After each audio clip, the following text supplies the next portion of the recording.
Hey guys, today we're going to look at two theorems, the mean value theorem and Rolle's theorem. First, we're going to start with the mean value theorem.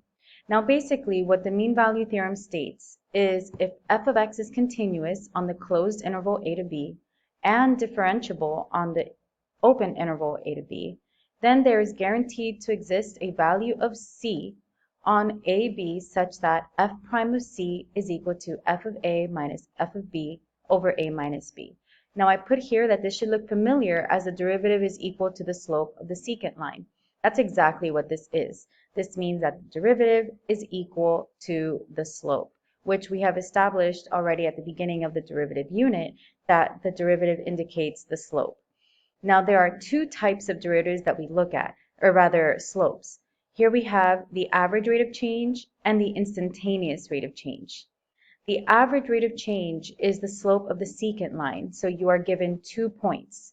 And the instantaneous rate of change is the derivative at a particular value. So basically what the MVT is saying is that if the conditions are met in the function, meaning continuous and differentiable, then the average rate of change is going to equal to the instantaneous rate of change. Or in other words, the slope of the secant line is equal to the slope of the tangent line, meaning that both of those lines would be parallel. So let's look at an example. First, we're given this function 3 minus 5 over x. Consider the function on the left, which is the one I just read. Does the MVT apply on the interval -1 to 5? Why or why not? Well, if you look at the graph, here's -1. And although it looks that this is going to open to the left forever and perhaps cross -1, because we have this x in the denominator, that means that at x is equal to 0, there is a vertical asymptote. And if there is a vertical asymptote, then that means that this function is not going to be continuous from -1 to 5. So we would state that MVT does not apply or is not applicable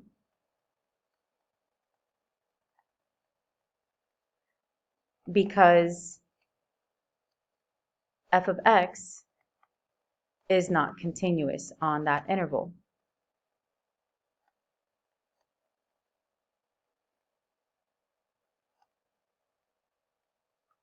Now, if we change the interval to 1 to 5, then from here to 5, you can see that the function is continuous, so we would be able to apply MVT.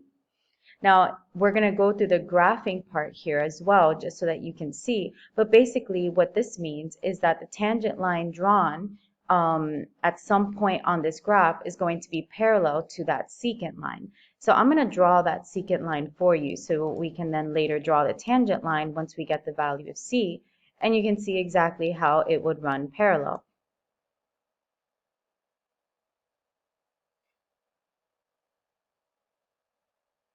So this would be my tangent line. Let me make that a little better. Oops. Okay, so let's actually apply MVT. We are going to find the value of c such that when we use the mean value theorem, we're going to find that value so that it equals to the slope of the secant line for 1 to 5. So this means that f prime of x should equal to this slope. So we have these coordinates here. This is 1, -2, and this is 5, 2. So we would do f of 1 minus f of 5 over 1 minus 5. You want to write down the function notation just because usually that would be a point. Now for f prime of x, we have the equation. We can actually find that derivative. This could be rewritten as 3 minus 5x to the -1. So f prime of x would equal to 5x to the -2, or rather 5 over x squared. And this is going to equal to the f of 1 minus f of 5 over 1 minus 5. Now let's work this out.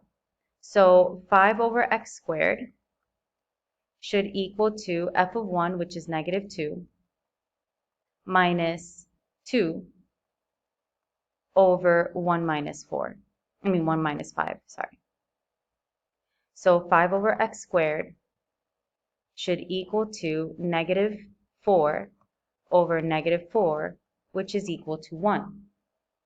Now this is important. We are looking for a value of c. So we are going to replace x squared with c. So 5 over c squared should equal to 1. To solve for c, we're going to multiply c squared to both sides so that we can cancel it out from the denominator. And we get 5 is equal to c squared. And then we would square root. So c is equal to plus or minus the square root of 5.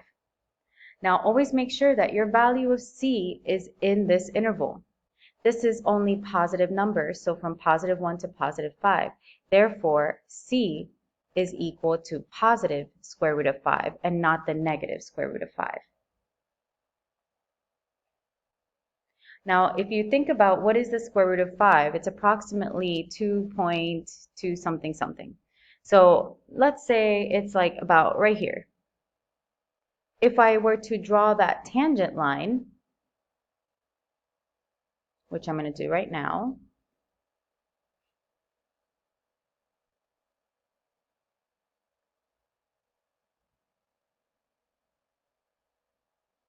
it would be just about like that. And you can see that these two lines here do run parallel.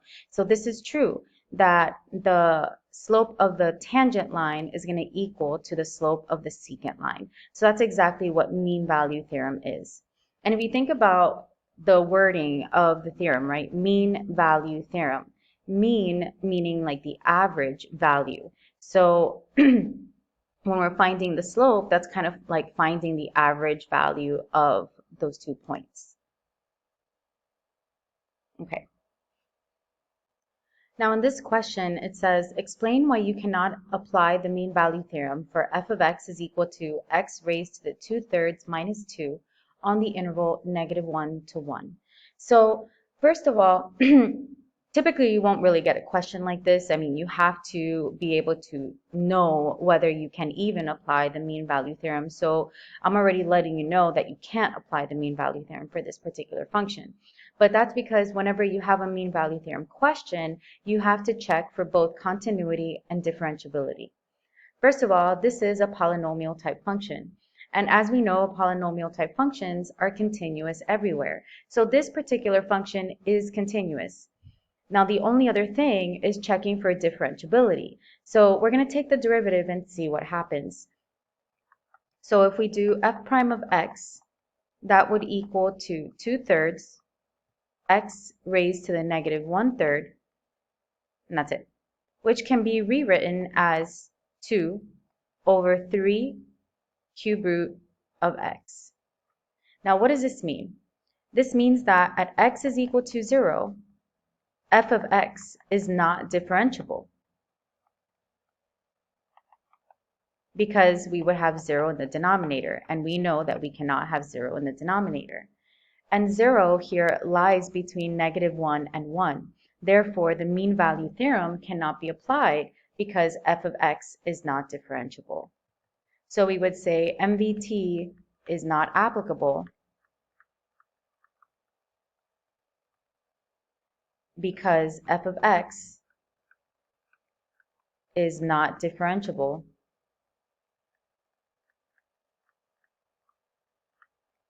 at x is equal to 0, which lies on the interval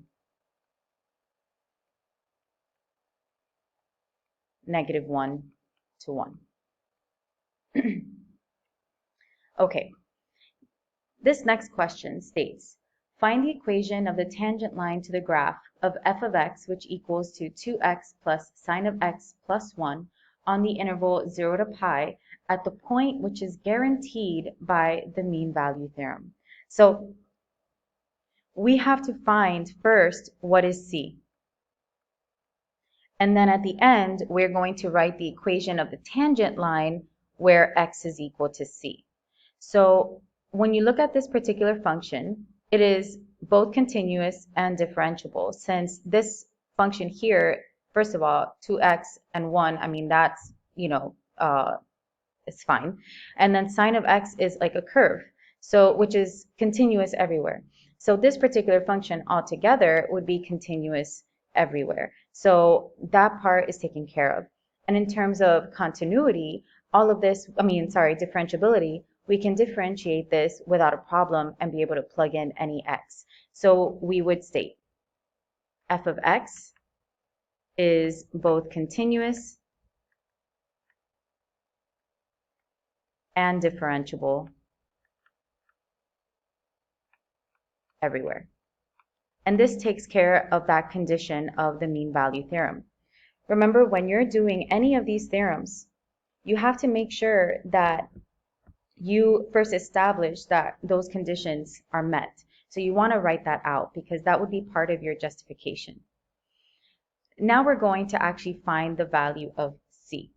So remember that the mean value theorem is that f prime of x is going to equal to, in this case, this is my interval. So f of 0 minus f of pi all over 0 minus pi. Now we find this derivative. So the derivative of 2x plus sine x plus 1 is 2 plus cosine x, which is going to equal to f of 0. So we have to actually plug these in, right? And we can do that kind of like on the side if you'd like. So f of 0 would equal to 2 times 0, so 0, plus the sine of 0. And the sine of 0 is 0. So, and then plus 1, sorry. So 0 plus 1 is 1. Now we do f of pi, which is 2 pi plus sine of pi plus 1. Sine of pi is also 0, so we end up with just 2 pi plus 1. So those are my values here. So we have 1 minus f of pi, which is all of 2 pi plus 1. So I put that in parentheses, all over negative pi. Let's continue to work this out. We have 2 plus cosine x is equal to 1 minus 2 pi minus 1 all over negative pi. 1 minus 1 is 0 here, so these ones cancel. And then we have negative 2 pi over negative pi, so the negatives cancel and the pi's cancel. So this will equal to 2. Now we have 2 plus cosine x is equal to 2. And we need to find that value of c. So I'm going to replace x with c. So 2 plus cosine of c is equal to 2. Subtract the 2 to both sides. We have that the cosine of c is equal to 0. Now, where is cosine equal to 0? That would be at the angle pi over 2 and 3 pi over 2. But look at the interval. It's only from 0 to pi. So the only applicable answer is pi over 2. So this is my value. And now we have to write the equation of the tangent line where x is equal to pi over 2. So first we need the point of tangency. So we need f of pi over 2. So we plug it in. 2 times pi over 2 plus the sine of pi over 2 plus 1.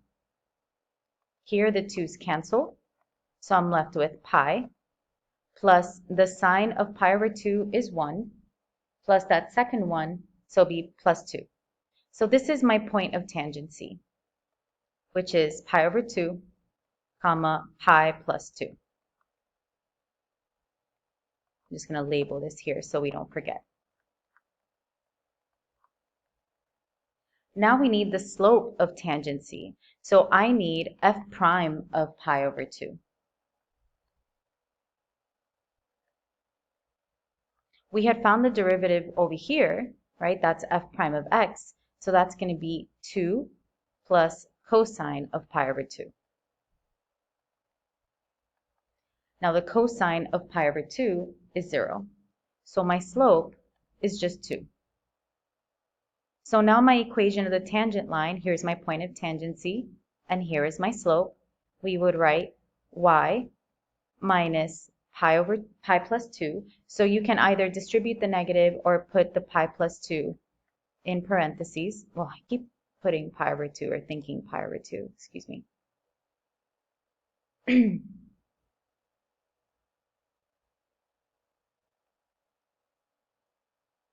so pi plus 2 is going to equal to the slope, so 2, parentheses, x minus pi over 2. So this would be my final answer. So first here, just to kind of, so you understand this process, since we were looking for the slope, the equation of the tangent line that is guaranteed by the MVT, we first had to apply f prime is equal to the slope of the tangent of the secant line. Then we found those numbers so that we could find the value of c. Once we found the value of c, we were able to find the point of tangency and the slope of tangency to then write the equation of the tangent line. Now let's look at Rolle's theorem. Now Rolle's theorem is actually a specific case, or rather an extension of the mean value theorem. Basically, it starts with the same conditions, except there's one more. So f of x has to be continuous on a to b and differentiable on a to b. But additionally, f of a would equal to f of b. And if that's the case, then there is guaranteed to exist a value of c on the interval a to b, such that f prime of c is equal to 0. Now, why does this work? If f of a is equal to f of b, when you do the subtraction for the numerator, f of a minus f of b, if they're equal, that's going to equal to 0. So that's why this applies and why f prime of c would equal to 0.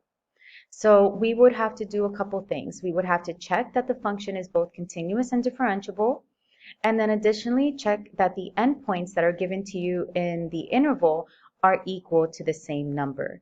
So for example, let's look at this first interval, and all we're going to do is we're going to see if Rolle's theorem is even applicable. So we want to know if Rolle's theorem is applicable on this interval 2 to 14. This is my function. As you can see, this is a quadratic. Now, all quadratics are both differentiable and continuous everywhere. So we would state f of x is continuous and differentiable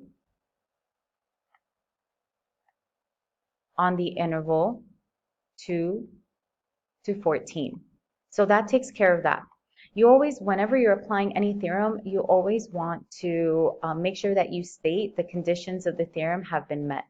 So I always make a note of this, and that is perfectly fine. Next, we're going to find the values of f of 2 and f of 14. F of 2 is 2. And f of 14 is also 2. Therefore, Rolle's theorem is applicable. So since I've already stated all of this, I don't have to restate it, because now, it all depends on how you prefer to write things. If you like to write full statements, you don't have to write any of this at first. You can just write Rolle's theorem is applicable because f of x is continuous and differentiable on the interval 2 to 14. F of 2 is equal to f of 14, and therefore Rolle's theorem guarantees a value of c such that c is equal to blah, blah, blah. Or you can just write out your bullet points. And if you just write out your bullet points, then you can just state Rolle's theorem is applicable.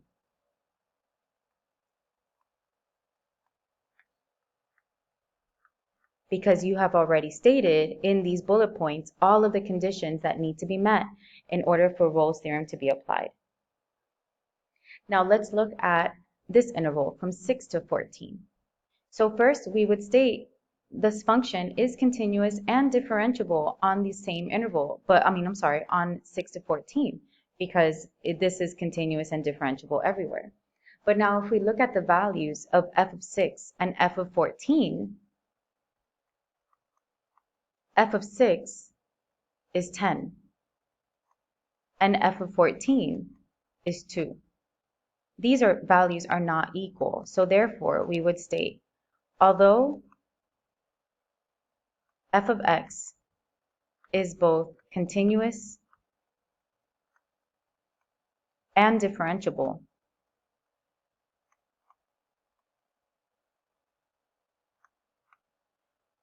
Rolle's theorem is not applicable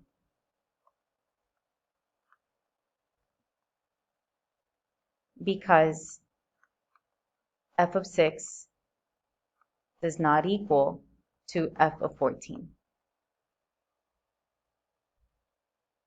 Now let's look at how we actually use Rolle's theorem.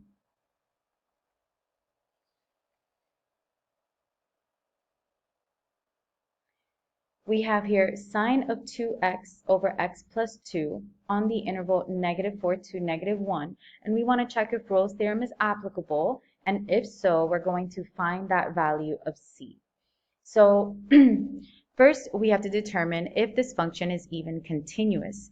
So we have a rational function, so that means that x plus 2 cannot equal to 0, because if it does, then we have a vertical asymptote.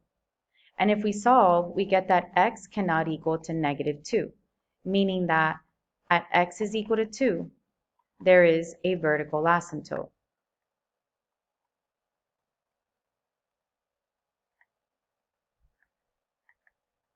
Sorry, -2. Now, -2 lies on this interval, -4 to -1. So it already failed that first condition. This function is not continuous. So we would state that Rolle's theorem is not applicable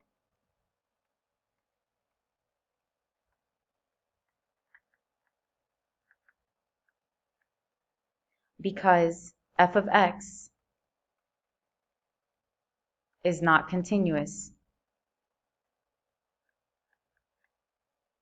on the interval -4 to -1. Now, if I had already written this out, we don't have to specify that again here in our reason. If you did not write this out, then you would write out Rolle's theorem is not applicable because f of x has a vertical asymptote at x is equal to -2, making it not continuous on the interval -4 to -1. You always want to make sure that you back up what you're saying with evidence. So I have just stated that it's not continuous on the interval, but I had written beforehand that that's because that x is equal to -2, there's a vertical asymptote. Now let's look at this.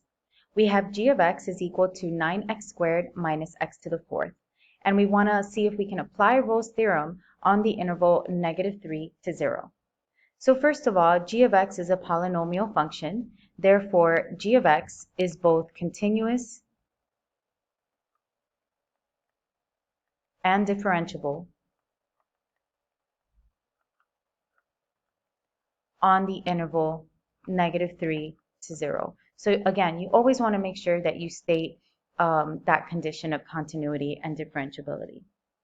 Next, we're going to figure out if g of -3 is equal to g of 0, because that is the third condition to apply Rolle's theorem.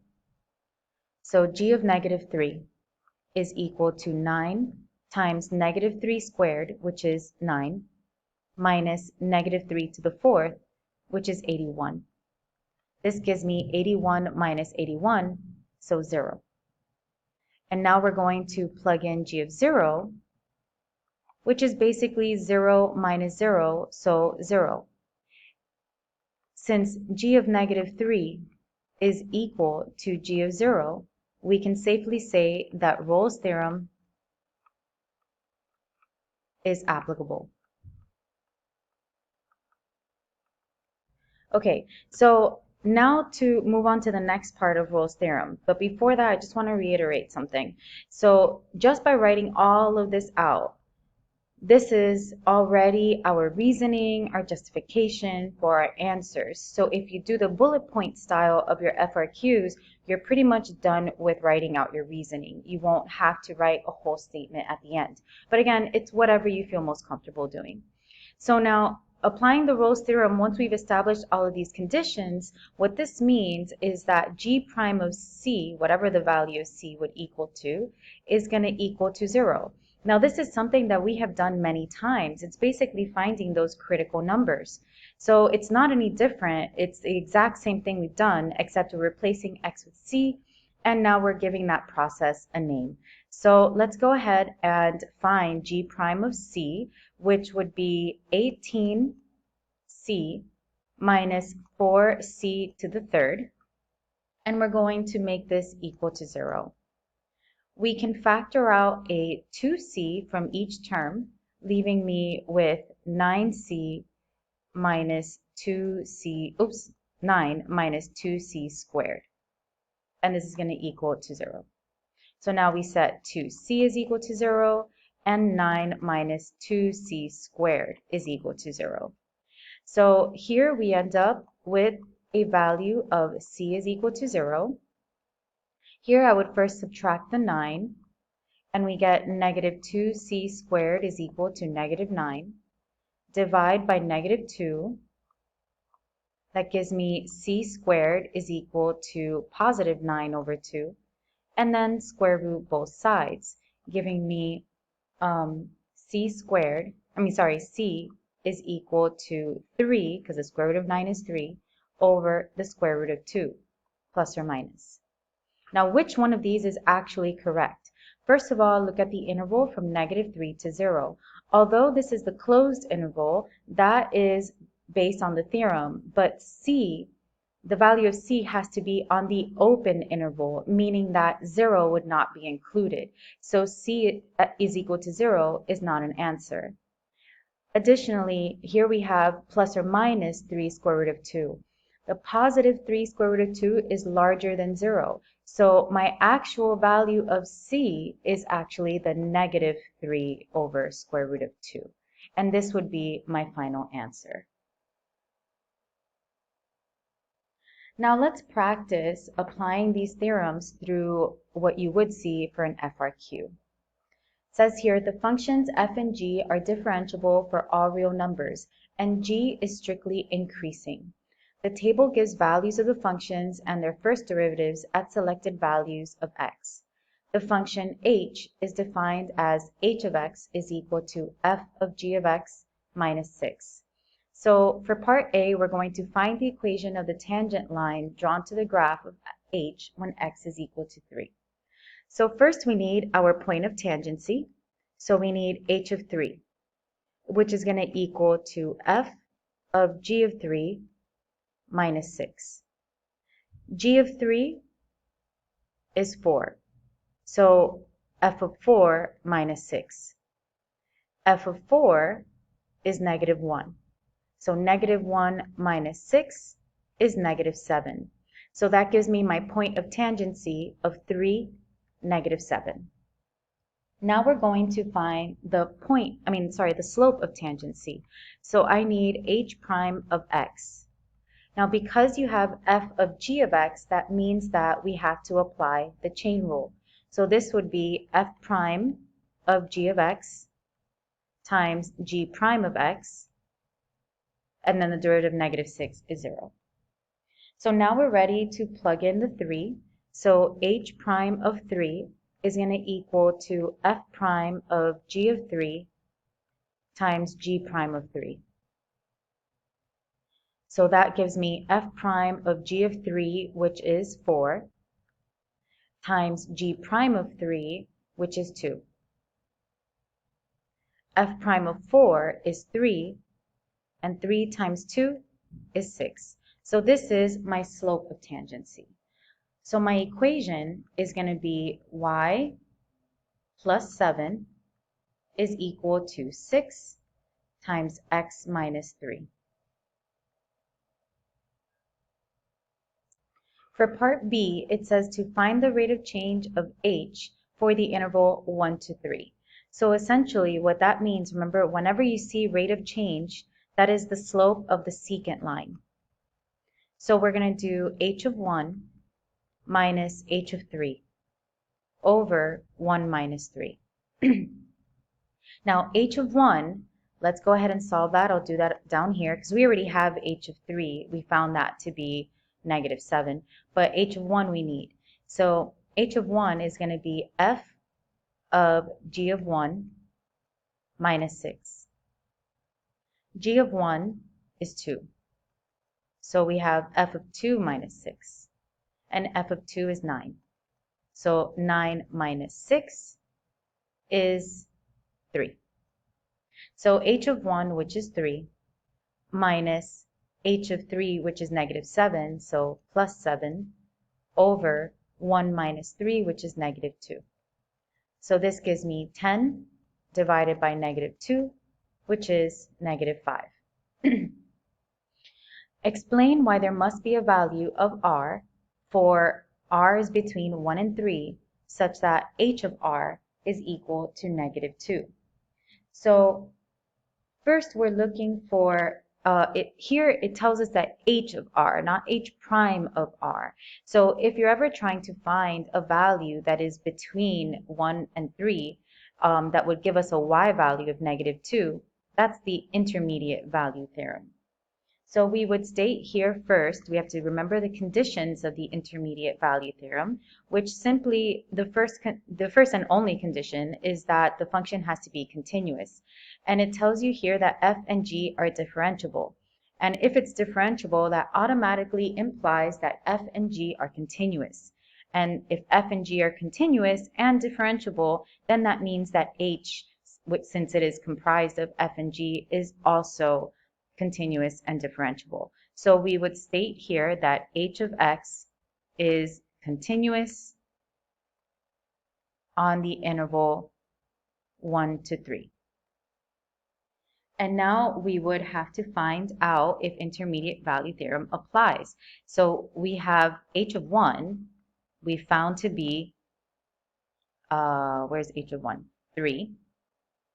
And h of 3, we found to be -7. Since -2 is between 3 and -7, IVT does guarantee a value of r. So we would simply state IVT guarantees a value of r such that h of r is equal to -2. Since this particular question did not ask you to find the value of r, you're basically done with this question. And all of this is the reasoning as to why IVT guarantees that value of r. For part D, explain why there is a value for c for the interval from 1 to 3 such that h prime of c is equal to -5. So here we're given an interval and we're given the derivative, so this must mean that they want us to apply the mean value theorem. So let's establish our conditions. Since h of x is differentiable, therefore it is also continuous. We had already found the average rate of change. That was part B. And we got the answer of -5. And it's telling you that h prime of c is -5. Therefore, we can write that MVT guarantees a value of c on the interval 1 to 3 such that h prime of c is equal to -5 because -5 is the average rate of change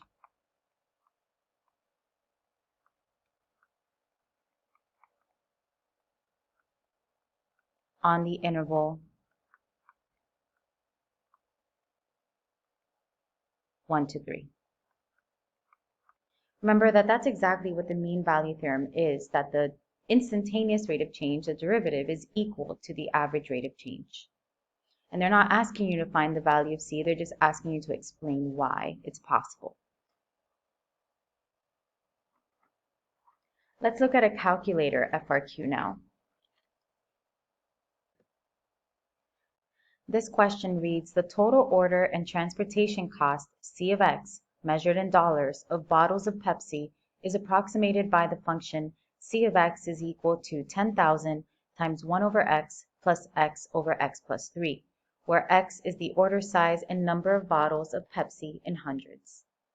So for part A, is there guaranteed a value of r on the interval from 0 to 3 such that the average rate of change of the cost is equal to C prime of r, and justify your answer. So if we see here that the average rate of change must equal to C prime, so the instantaneous rate of change, that means the mean value theorem. So we're going to go ahead and put this equation into the calculator. So 10,000 times, I'm going to put 1 over x in parentheses. Always put everything in parentheses when in doubt. Plus, I'm going to put this part in parentheses as well. X divided by, I'm going to put that denominator also in parentheses, so it's not x divided by x and then later adds the 3.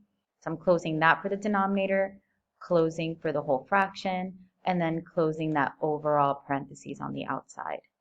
And now we're going to go to the window. Since it's only from 0 to 3, I like to leave a little bit more room, so I'm going to do from -1 to 4 for the x values. Additionally, since I see here these numbers are going to get multiplied by 10,000, these are probably going to be really large values. So when I graph it now, we may not be able to see what the graph is actually doing. So we'll fix that once we, okay. So as suspected, we can't really see. So I'm going to go to Zoom Fit and see what happens.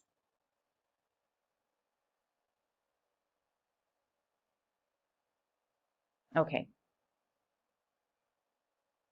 So as you can see here, we have, it looks like it's a rational function. And if you kind of examine this here, at x is equal to 0 because of this denominator, okay, we would have a vertical asymptote. And we can kind of see that here. Let's see if we could zoom in a little bit more. Let's put it so that it's more in this section.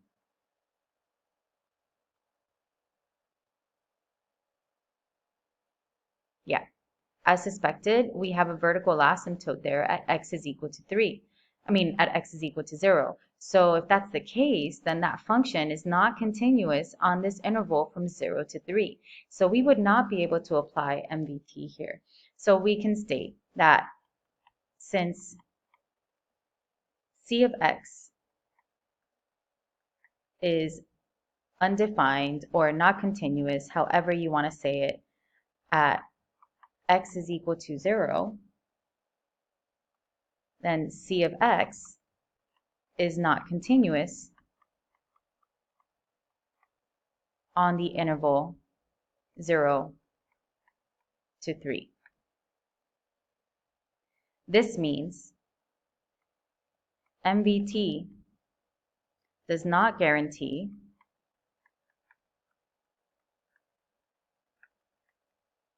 a value of r on the interval 0 is less than r is less than 3, such that C prime of r would equal to C of 0 minus C of 3 over 0 minus 3. So I basically restated the mean value theorem and why it would not be applicable. When this should actually be an x. There we go. Okay, moving on to part B. Is there a value of r on the interval 3 to 6 such that C prime of r is equal to 0?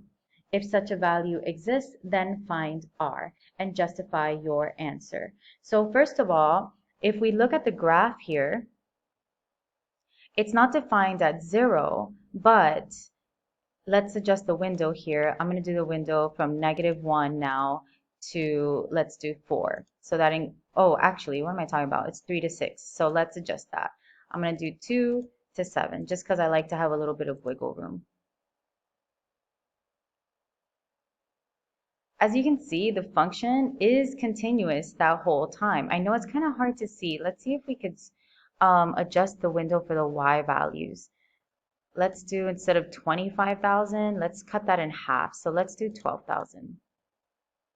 I think that should probably help a little more. Kind of, sorta. It's okay. We'll deal with that. Let me actually adjust this window as well. Since it doesn't go into the negatives, let's just do 0. Actually, we're going to need a little bit of space. So let's do negative 100. Here we go. It's a lot easier to see now. Okay, so it is continuous. So we're good to go. So we can say that C of R is continuous on the interval 3 to 6 and differentiable on the open interval 3 to 6.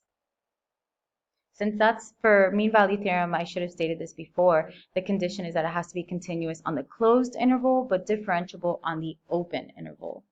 So this is because we have that the derivative is equal to 0. Remember, that's an extension of the mean value theorem, which is Rolle's theorem. So now we need to see what is C of 3 and what is C of 6. Because if they both equal to the same number, then there is a value of R. So let's go ahead and do that. So we're going to go to the second calc menu and get the value for when x is 3, which is 8,333.3333. So let's do that. 8,333.3333. Now let's do C of 6. So I want the value for when x is 6, which is the same number. So great.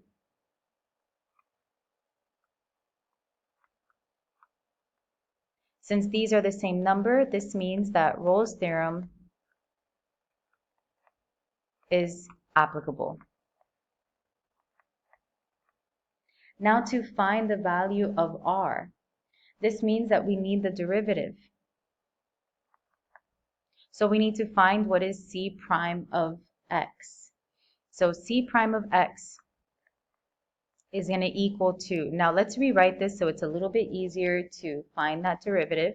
This is 1 over x, that's just x to the negative 1. And we're going to have to apply the quotient rule for this part here. So when we find the derivative, this is just a constant, so that, a coefficient, so that coefficient is just going to tag along. The derivative of x to the negative 1 is negative x to the negative 2, so 1 over x squared.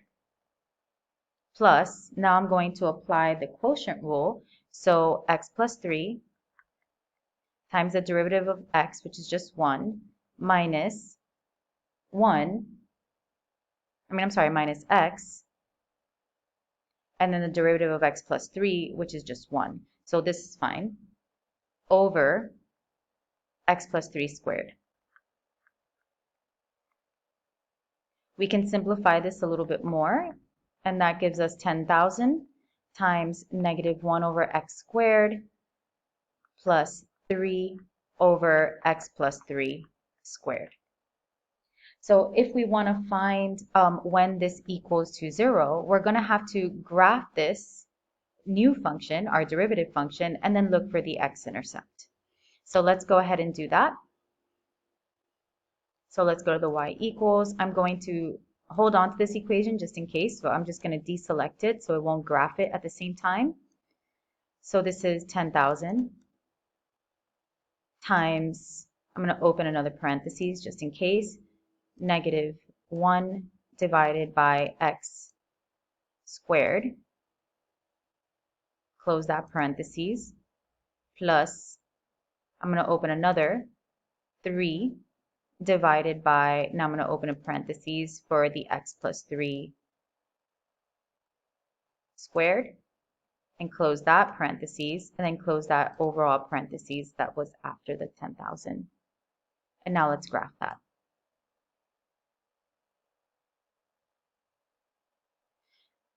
So it's kind of hard to see here. So let's see if we can adjust our window or maybe do a zoom fit and see what happens.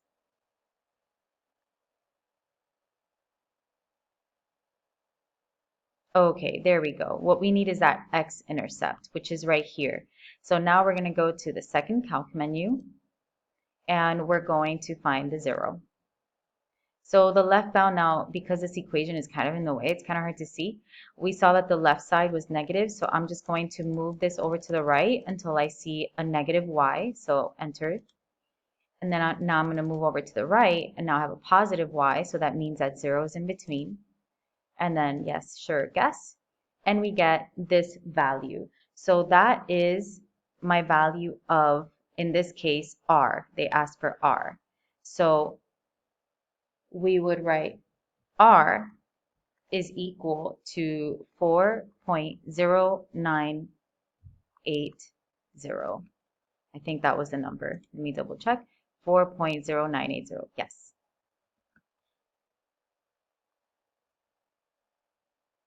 Okay. Now, the last one. For the interval between 3 and 9, what is the greatest cost for order and transportation? So this, if we're looking for the greatest cost, that's EVT, the extreme value theorem. We had already stated in the previous parts of our FRQ that the function is continuous on the interval. So we don't have to restate that for EVT. So for this particular problem, I can just go ahead and state EVT is applicable. And remember, for EVT, for our extreme value theorem, that means that we would have to test the critical numbers, which this value of r, that's a critical number because that's when the derivative is equal to 0. And it's within the interval, so we would test c of 4.0980. We would test the endpoints as well, so c of 3 and c of 9. And we would see which one of these gives us the greatest cost. So let's look for that. So C of 3 we actually found earlier. We got that 8,333.333. So we got that part. So we just really need to check for C of 4.0, that one, and then C of 9. So remember that the graph that I have here, this is the derivative graph. So I'm going to go back to my y equals, and I'm going to deselect my derivative graph because I don't need that one no more. But I want to go back to my function graph. And this is why I normally don't erase my equations until I'm completely done with the problem, because we may need to go back to either the function, the derivative, or etc. So let's graph that. I'm going to need to readjust my window, obviously, so I'm just going to go to zoom fit once more.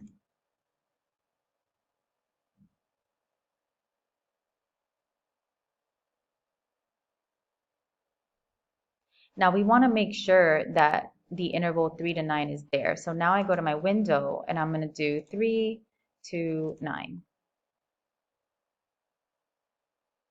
And if you notice, the graph looks different every time you graph it. And that's because there's a lot going on. There's a lot of big numbers. So when we graph it and we do different zooms and different windows, we see little snippets of the same graph. Okay, so we're going to go to second calc. And first, let's test that critical number. So 4.0980. What happened? I must have pressed something wrong. Value. Okay. I don't know what I pressed. Okay, so 4.0980. There we go. And we get this value of 8213.6721. Now let's do C of 9. So this is already my value section, so I'm just going to put x is equal to 9, and we get 8611.1111. So my maximum value here, if I compare all three, is this one here. So this would be the greatest cost. Now, it's asking for what is the greatest cost for order and transportation. Now, the cost, the greatest cost would be, we would write here greatest cost is $8,611.11 here, because remember, you have to put your answers into context. Since this is a cost, right, so money, we would not use all 4 decimal points. We would only use 2 because, again, it represents cents. And this is for, greatest cost is this amount of money for when x is equal to 9, but not, the x is the order size and number of bottles in hundreds. So it's for 900 bottles of Pepsi. So whatever you get for your answer, you want to also just make sure that you state it with the correct units, and relay it back to the context of the question. And that's all of our theorems and going over FRQs.